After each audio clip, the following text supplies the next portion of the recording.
Jai Hind, welcome to class of analog and digital communication. Today we are going to talk about noise in analog modulation. As we all know, analog modulation is a kind of modulation where my message signal is analog in nature, that is, it is a continuous function of time. Here my carrier is also a high frequency continuous wave. Now, why we need to study noise in analog modulation and what is noise, right? So this is what we are going to talk about today. So first of all, what is noise? Noise is an unwanted signal. Noise is also a signal, but that is not desired in any communication. And why do we study noise? Study of noise is an integral part of communication system. We cannot avoid noise. When we talk about long distance communication or even for short distance of communication, noise comes into the system automatically. So noise is something that we cannot avoid, but studying or analyzing noise will help us determine the exact parameters and output characteristics of my communication system. Being an engineer, it helps me design my system in a way that it is ready in that noisy environment and it acts as a robust system. So study of noise is very much important.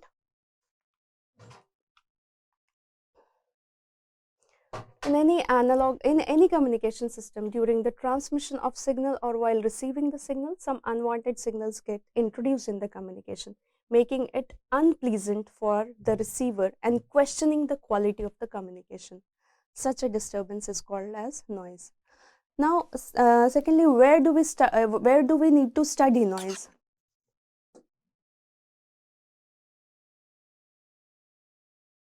We know that the basic parts of a communication system are transmitter, channel and receiver. So most of the noise gets incorporated in the system within the channel.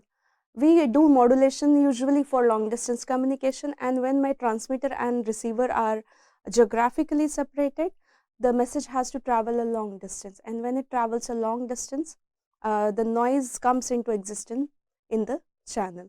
So if I draw my transmitter, my channel and my receiver, this is the portion where maximum noise gets incorporated. Although noise affects my transmitter as well, and some portion of new noise gets added in the receiver itself, but most of the noise gets added in the channel.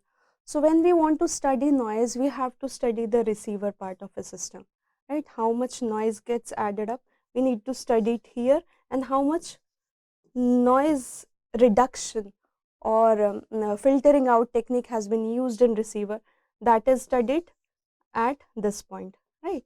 So we study few parameters at this point and this point to study the effect of noise in my communication system. So we'll go with the receiver model later. First we need to understand what is noise and how many types of noises are there in my communication system. Noise is unwanted signal, as already discussed, which interferes with the original message signal and corrupts the parameters of my message signal. An alteration in the communication process, it leads to the message getting altered, right? One of the prime concern of any communication system is the data integrity. If I'm sending some amount of data, some data value, some information, that should reach my desired destination in intact form. But if third party is hacking it or corrupting it, that is not advisable. If noise is altering the value of my message signal, that is also not acceptable. So to maintain the integrity of my signal, I need to study noise, right? The noise signal can be understood by taking a look at the following figure, right? Noise can be any disruption, any kind of signal with fluctuating variations, right? Its amplitude keeps varying with time. So if my analog signal falls in this range, that this noise will get added up or subtract. So it will somehow distort my original signal. So it is understood that noise is some signal which has no pattern, no constant frequency or amplitude. It is quite random or unpredictable, right? So we have to be, our system has to be prepared for such thing. What are the most common type of noise? His noise in radio receivers. If we talk about noise in radio communication, this is very common. Buzz sound amidst a telephone conversation. We all have witnessed this, right? Flicker in television receivers. We all have seen this, right? So these are the practical example of noise that we have encountered in daily life. If I want to classify noise, noise could be because of the external environment or internally it could be generating. So I classify noise as external and internal noise. If I talk about external noise, then these are produced by the external sources, right? So they affect the communication system when your message is propagating. So most common type of noises are atmospheric noise due to irregularities in the atmosphere. Somewhere we have densely placed ions, somewhere the wind flow is too much. So because of the irregularity in the atmosphere itself, it causes, it affects my communication system, right? Extraterrestrial noise such as solar noise and cosmic noise, right? Sun is a very powerful source of energy, so some it keeps dissipating some power. So if my message somehow passes through the system, the solar noise might affect it. Industrial noise, yes. If I talk about internal source noise generated because of the internal sources, it is produced by the receiver components while functioning. The components in the circuit, due to continuous functioning, may produce some kind of noise. Like we might have heard of eddy current, miscellaneous noise, flicker noise, right? Short noise, thermal agitation. These are the examples of my internal noise. Now, we have gone through the basic classification of noise. Now, if I want to study noise in my communication system, first thing, where do I study it? As discussed before, I need to study noise at receiver part, because by the time noise must have got incorporated in my system. So I need to study. This is my channel, a transmitter channel. This is the channel and this is the receiver. As most of the noise has affected my communication message here, so I need to study the effect of noise at this point. And as I am using various denoising mechanism in the receiver, I'll again study noise at this point, and I'll see how good, how robust my system is, how noise immune it is, or how good it performs in noisy environment. Now, if I want to study noise, I have to go with some parameter of it, and here the parameter is my noise power, right? So when we talk about the effect of noise in communication system, I have to go with signal power and noise power and their ratio, right? And signal to noise ratio will give me that parameter which will help me determine that how good my system is working, how good my communication system is working in noisy environment. So SNR is the factor. SNR is the ratio of average signal power to average noise power. Let me correct it. In its most accurate form, it should be average signal power to average noise power, right? So when I talk about signal power to noise power, what do I desire? I desire always my signal power to be higher than noise power. This automatically requires my SNR to be a higher value, right? So SNR of a system should be high, right? I always want that noise should be low, signal power should be high.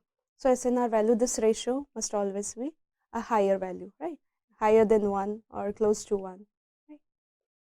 Now, I study SNR at these 2 points. If I study here, this SNR at here, this point, then I'll be calling it input SNR, average power of the modulating signal to average power of the noise at the input. Input of what? We study it at receiver. If I talk about output SNR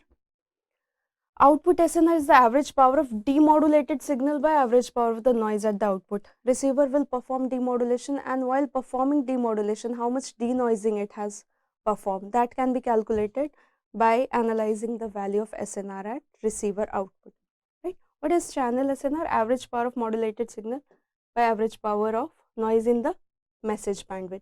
So these are few important parameters that we should be aware of, and analyzing these values will help me determine how good my system is.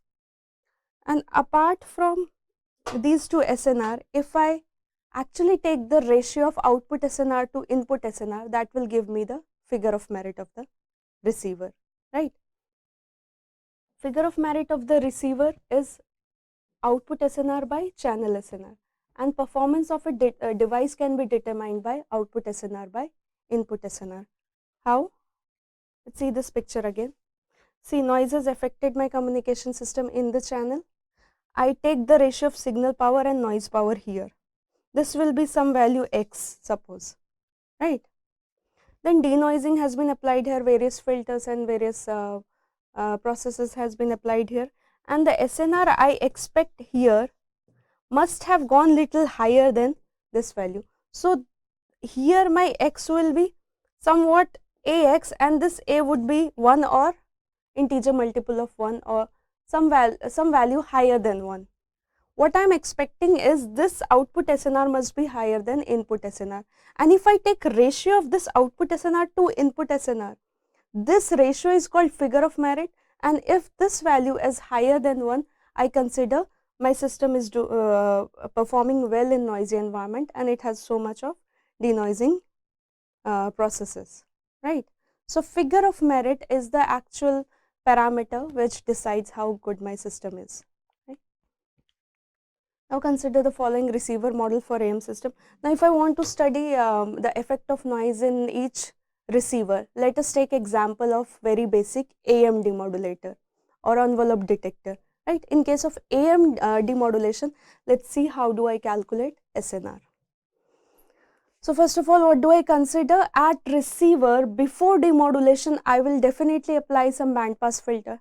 See, a receiver would consist a series of bandpass filters and amplifiers. Bandpass filters will help me eliminate the noise and pass the required desired signal, and amplifiers will amplify the message signal, right? Here before bandpass filter, I am using this summation because I am considering that what I am giving input is AM modulated amplitude modulated waveform, which I represent by ST.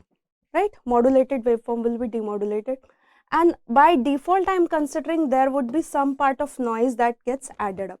So I am showing it with summation and plus. When it passes bandpass filter, noise is represented by NT, right? I'll consider that passing through the bandpass filter, ST plus NT will be my VT, right? And this VT will not be just ST plus NT, it should be some band limited version of noise, which sometimes you may represent by WT as well, which is my white Gaussian noise. I consider in my communication system for my ease that rest of the noises considering it to be 0, I consider the effect of white Gaussian noise. Why? Because this has uniform power spectral density, that is per unit it affects the communication system uniformly. Per unit bandwidth it affects the power of the noise is uniform, right? So my VT would be my modulated signal plus the band limited version of noise, and when it is passed through demodulation, I get the demodulated output. This is the receiver model that I have to consider for calculation of SNR, and finally figure of merit. Average power of noise in the message bandwidth is, let us suppose this, N0 is my noise power spectral density, that is power of noise per unit bandwidth, and if message bandwidth is W, then the average power of noise will be W into N, right? So substitute these values in SNR formula, and what do I get? The channel SNR for amplitude modulation is average power of AM wave by average power of noise in message bandwidth. So channel SNR can be written as I know that AM wave can be expressed as ST equals to AC into 1 plus Ka MT cos 2 pi FCT. This is how I represent my standard expression for AM. Now let's see for the power calculation, AC square, and inside what do I have, 1 plus Ka square, and I have to consider because of the message, the power of message would be P. Let us suppose power of message would be P. So average power of AM would be AC square into 1 plus KA square P. And what is the noise power? AC square by power would be AC square by 2. That is for sure, right? Power, for power calculation I need the amplitude term. For my this would be, this is for using the RMS value, I'll get this. So this is my power of signal and this is power of noise. So SNR is power of signal divided by power of noise, where P is the power of the message signal, AM square by 2, W is the message bandwidth. Assume the bandpass noise is mixed with AM wave in the channel as shown in the previous figure. This combination is applied at input to AM demodulator, hence the input of the demodulator is input of the demodulator VT, as I discussed, modulated signal plus noise. And if I expand it, what do I get? My ST is AC into 1 plus KAMT cos 2 pi FCT. This is my AM. And if I expand the noise part, noise will have the in-phase component and the quadrature component, right? As my carrier is cos in nature, the in-phase component is cos and the quadrature component of noise is represented with sine term. So my VT would be this minus this. In-phase component gets added up in noise and quadrature component has to be subtracted, right? Here NIT and NQT are the in-phase and quadrature phase components of noise, and the output of AM demodulator is nothing but the envelope of the above signal. True? Now how do I check the envelope? I have to check the magnitude part. Now if I take the magnitude part, the output of the AM demodulator is nothing but the envelope. So how do I take the envelope? Under root of this whole square.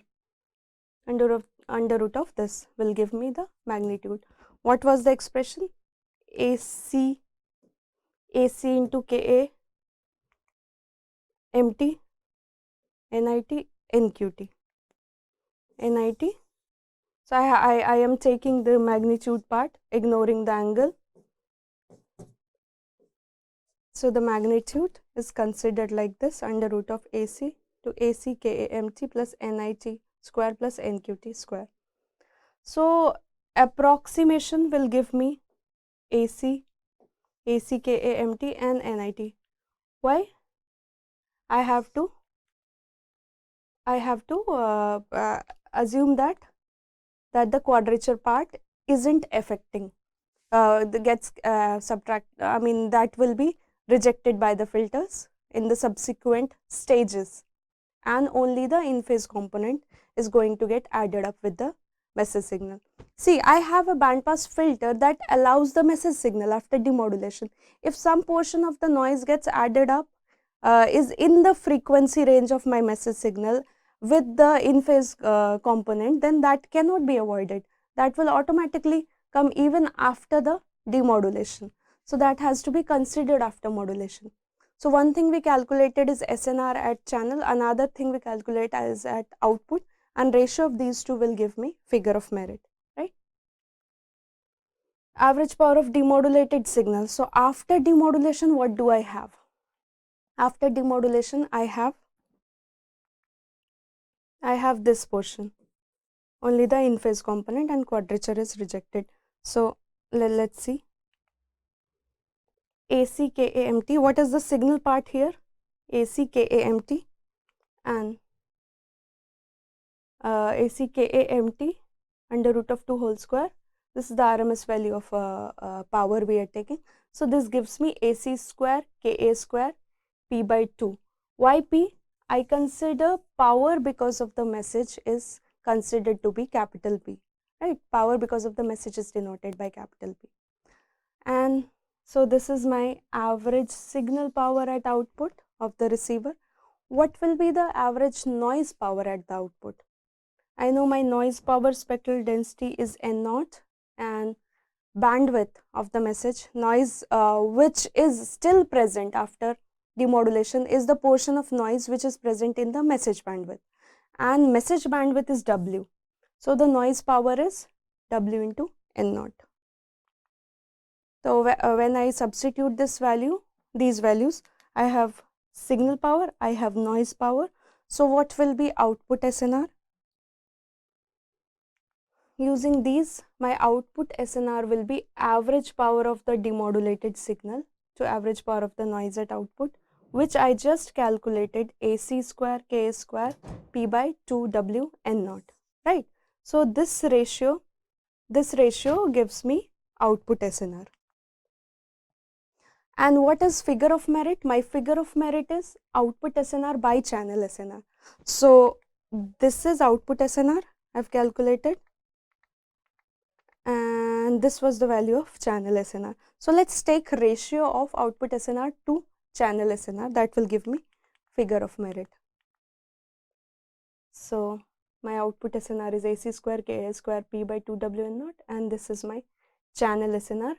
When I solve this, this comes out to be Ka square P by 1 plus Ka square P. And this value is of course less than 1, as the denominator is this value plus 1. So this depends on my the figure of merit of my AM system depends on the amplitude sensitivity and the message power, and it will always be less than 1. So hence from here I may come up to the conclusion that AM is not that noise resistant. Its noise performance is not that good, as the figure of merit value is less than 1. So this makes me say that AM is not very prone to, not very immune to noise. AM is prone to noise, right? So this is proved through these equations. So that's all for today. Thank you so much.